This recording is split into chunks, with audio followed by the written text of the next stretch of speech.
I will not judge anybody. मैं दूसरों का न्याय नहीं करूंगा। But there's a difference between judgment and discernment. और एक भिन्नता है न्याय करना और एक व्यक्ति को समझने में। That means I sense when I listen to a certain preacher, he is not genuine.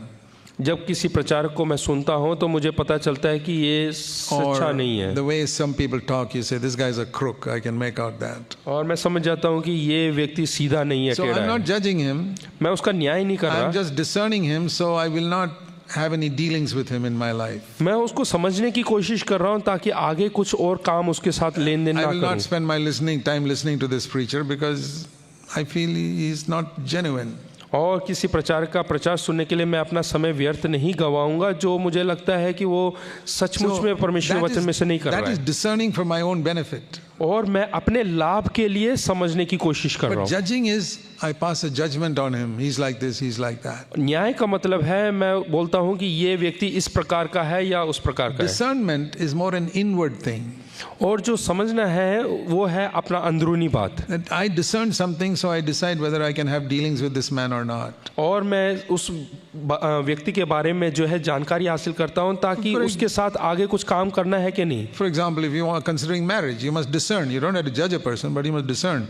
Do I want to spend my life with this person or not? शादी करने से पहले हमें उस व्यक्ति को जांचना है, समझना है कि इस व्यक्ति के साथ मुझे शादी करना चाहिए कि नहीं। You're not judging the person, but you're discerning. I don't feel free about this person. आप उसका न्याय नहीं कर रहे लेकिन आप समझने की कोशिश कर रहे हैं। So remember understand the difference between discerning and judging. इसलिए याद रखें इस भिन्नता को कि न्याय करना और किसी व्यक्ति को समझना। Discerning is a more inward thing for my personal relationship with somebody. और समझना मतलब जो है वो हमारे अंदरूनी एक चीज है और वो हमारे खुद के लाभ के लिए है। That I must do all the time. और वो मुझे हमेशा करना है। We must discern every preacher we listen to. Can I continue listening to him or is it और हर एक प्रचार का जांच पड़ताल करना चाहिए ताकि मुझे उससे सुनना चाहिए या नहीं करके। Is his attitude to money Christ-like?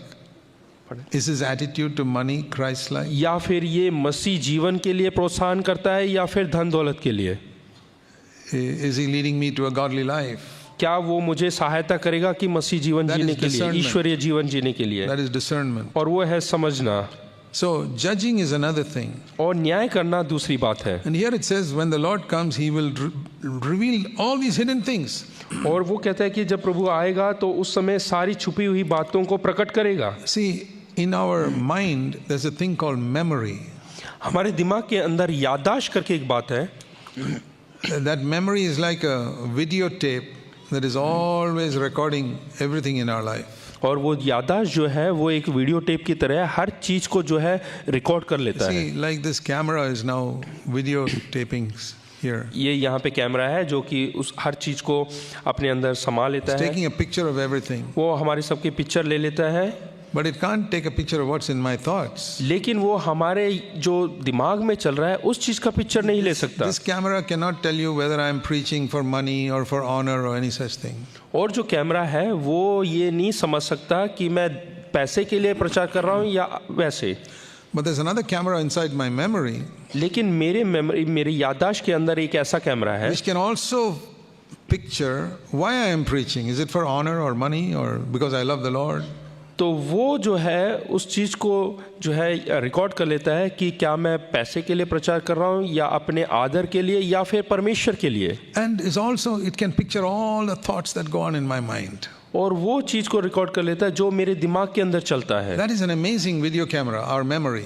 और वो याददाश्त जो है वो बहुत ही खूबसूरत एक वीडियो कैमरा है। Because it can record everything. क्योंकि वो सब चीज़ों को जो है अपने अंदर रिकॉर्ड कर It can सकता है। record my thoughts, वो मेरे विचारों को रिकॉर्ड कर my सकता है, words, मेरे शब्दों को रिकॉर्ड my कर सकता है, actions, मेरे जो काम है उसको रिकॉर्ड कर my सकता है। actions in the presence of others, my actions when I'm away from others. और जब मैं यहाँ पे हूँ या मैं दूर हूँ उस समय जो काम करता हूँ उन सबको रिकॉर्ड कर And सकता है। also the motives of my heart. और मेरा मकसद क्या है उस चीज को भी वो रिकॉर्ड कर So लेता that's है। the second thing here. The Lord will bring to light the motives of people's hearts. इसलिए यहाँ पे लिखा है कि जो हृदय की भावनाएं हैं उनको भी वो जो है रिकॉर्ड कर सकता है। See, sometimes a person can do a very good thing, but the motive can be evil.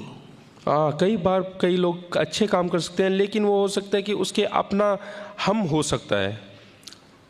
For example, the Bible speaks about the bride and the harlot in Revelation. और प्रकाशित वाक्य में जो है दुल्हन के बारे में और वेश्या के बारे में लिखा है, The bride of Jesus Christ and a prostitute. वहाँ पे जो है प्रभु यीशु मसीह के दुल्हन के बारे में और वेश्या के बारे में लिखा है। Chapters Revelation 17 and 18 speaks about Babylon, the great prostitute. और 17 और 18 में जो है बेबीलोन के बारे में वो जो एक वेश्या के बारे में लिखा हुआ है। Spiritual prostitute, not physical prostitute. वो आत्मिक एक वेश्या है। And Revelation 19 and 21 speak about the spiritual bride of Jesus और Christ. 19 और 21 में प्रभु यीशु मसीह के दुल्हन के बारे में लिखा हुआ है। And you know, both are called themselves Christians.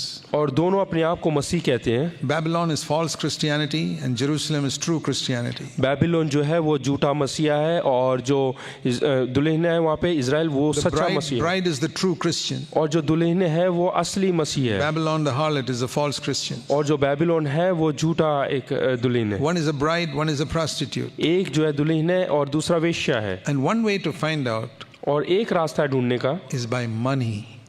पैसे के द्वारा। Do you serve God? Do you serve Jesus out of love? आप परमेश्वर प्रभु यीशु मसीह की सेवा Or do you serve Jesus for reward? प्रेम के खातिर करते हैं या कुछ इनाम पाने के लिए? For example, एक उदाहरण के तौर पे a wife will give her body to her husband out of love. अपना पत्नी जो है पति को अपने शरीर जो है प्रेम के कारण देती है। A prostitute will also give her body to a man for money. वहीं पे वेश्या भी अपने शरीर को जो है एक पुरुष को देते हैं सिर्फ धन के लिए, पैसे के लिए। Both are giving their body. दोनों अपने शरीर को One देते is हैं, out of love, the other is for money. एक पैसे के लिए और दूसरा प्रेम के कारण। So you can find out in the church who are the bride and who is the harlot. तो आप कलीसिया में पता कर सकते हैं कि कौन है वो दुल्हन और कौन है वेश्या। Where a person serves Jesus out of love, अगर जो कोई व्यक्ति प्रेम के कारण अगर जो प्रभु यीशु मसीह की सेवा करते हैं that's a real wife. तो वो असली पत्नी है। But where a person serves Jesus for a salary or for money, और दूसरा एक व्यक्ति केवल तनख्वाह के लिए, पैसे के लिए अगर जो प्रभु यीशु मसीह की सेवा करते हैं, who's the one who gives her body for money? तो वो उसके समान है जो पैसे के लिए देते हैं You know अपने the शरीर को। answer. तो आपको उसका जवाब पता है, Prostitute. वो वेश्या है। And there are so many people who serve Jesus today for money. और बहुत सारे ऐसे लोग हैं जो पैसे के लिए प्रभु यीशु मसीह की सेवा करते हैं। That's how you see the harlot. और यही वेश्या है। These will, you don't see it today. आप इसको अभी नहीं देख सकते। It says in the book of Malachi Malachi की किताब में लिखा है that in the final day, और आखिर दिनों में, verse 17, chapter 3, verse 17. 3 मलाकी की किताब 3 उसका 17, The Lord says, in that day they will be mine, in the day I prepare my own possession. यहाँ लिखा है कि जो दिन मैंने ठहराया है उस दिन वे लोग मेरे वन मेरे निज भाग ठहरेंगे। Yes, he says, my bride I will gather, my own possession. मैं अपने भाग को या फिर मेरी दुल्हन को मैं इकट्ठा करूंगा।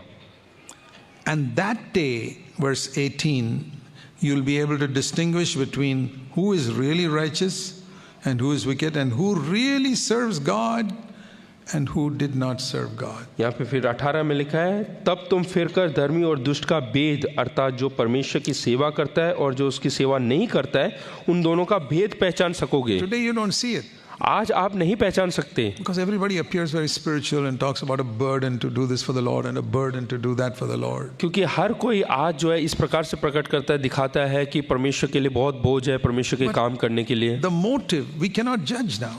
लेकिन उसका जो कारण, किस कारण से वो कर रहा है, हम नहीं जानते। We are not to judge also. और हम यहाँ पे न्याय करने But के लिए भी the नहीं। Bible says in that day the whole videotape will be played on the screen. You'll see the motive with which a person did everything. और उस दिन पूरा वीडियो दिखाया जाएगा कि किस कारण से आपने ये सब काम किए हैं। Why did you do it? आपने ये क्यों किया? Not what did you do, why did you do it? आपने क्यों किया? That will be the important question that वो day. प्रमुख प्रश्न रहेगा।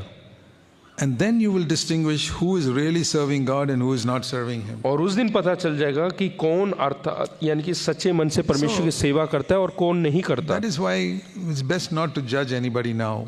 इसीलिए सबसे बेहतर यह है कि अभी किसी का न्याय ना करें। I don't judge, but I discern. मैं किसी का न्याय नहीं करता, लेकिन उनको समझने की कोशिश I करता हूँ, discern because I cannot associate with certain people because I sense there's not a right spirit there. क्योंकि मैं सबके साथ जुड़ नहीं सकता, सबके साथ काम नहीं कर सकता, क्योंकि मेरे को ऐसा लगता है उनके अंदर सही आत्मा नहीं I है। don't pass judgment on them लेकिन मैं उनका न्याय नहीं करता, because in the final day it will become evident. क्योंकि आखिर दिन में ये पूरा यथार्थ में So प्रकट होगा। if you want to be ready for that final day, अगर जो वो आखिरी दिन के लिए अगर जो आप तैयार होना चाहते हैं, make sure the things hidden in darkness are clean in your life. कि आपके जीवन में जो अंधकार में छुपे हुए बातें वो बिल्कुल साफ सुथरी हों। Make sure that every sin that you have done in secret is confessed and set right. और जो पाप आपने अंधकार में रहस्य में किए उन सब के जो है आपने माफी मांगा हो, पश्चाताप किया हो। And like Zacchaeus, if you have taken money wrongfully from people, make sure you give it back. अगर जो जकरिया की तरह आपने किसी भी प्रकार से धोखे से किसी से ज्यादा पैसा वसूल किया है तो उसको वापस लौटा दें। If you have not returned somebody's money, अगर जो आपने किसी और के पैसे नहीं लौटाए हैं तो the Lord comes, परमेश्वर जब आएगा, that man will say, Lord, you can't take him. He owes me some money. You wait till he pays it back, then you can take him. हाँ, तो दूसरा व्यक्ति बोलेगा कि अरे प्रभु जी इसको अभी लेके मत जाओ क्योंकि इसने अभी मेरा पैसा नहीं दिया है। Will the Lord have to say that? Will somebody have to say that about you? Lord, you can't take that man because he owes me money. हाँ, तो क्या ऐसा बोलेंगे आपके बारे में कि अरे इसने मेरा पैसा नहीं चुकाया इसलिए प्रभु जी अभी इसको मत लेकर जाओ। As soon as possible, pay back all your debts. जितना जल्दी हो सके जो भी कर्ज आपने लिया है सब वापस लौटा दें। Especially if you have cheated somebody, return it. अगर जो आपने किसी को धोखा दिया है तो उसको वापस लौटा दें।